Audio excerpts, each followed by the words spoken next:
ఈరోజు జీడిమెట్ల పారిశ్రామిక వాడలో ఎంటీఆర్ ఈఓయు యూనిట్ కార్మికులంతా ఫిక్స్డ్ టర్మ్ కార్మికులు గత 10-12 సంవత్సరాల నుంచి వాళ్ళు పనిచేస్తున్నారు.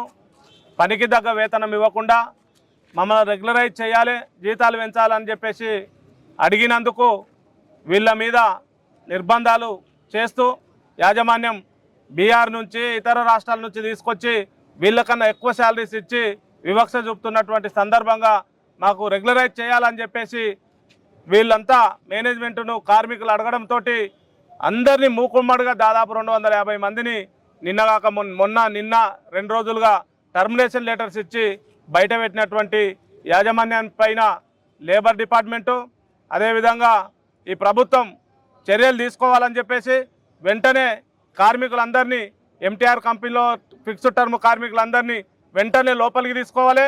వాళ్ళు అడుగుతున్న న్యాయమైనటువంటి డిమాండ్ రెగ్యులరైజ్ చేయాలి, జీతాలు పెంచాలి, పీస్ఫుల్గా వాళ్లకు అవకాశం కల్పించాలి, సౌకర్యాలు కల్పించాలని చెప్పేసి డిమాండ్ చేస్తూ ఈరోజు లేబర్ డిపార్ట్మెంట్లో నెగోషియేషన్స్ జరుగుతున్నాయి.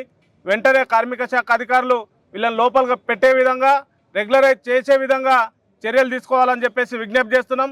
లేకపోతే తప్పకుండా ఈ కార్మికులందరికీ మద్దతుగా అన్ని పార్టీలకు సంబంధించినటువంటి ట్రేడ్ యూనియన్స్, ముఖ్యంగా బీఆర్టీయూ ట్రేడ్ యూనియన్ వాళ్ళకు అండదండలుగా ఉన్నది.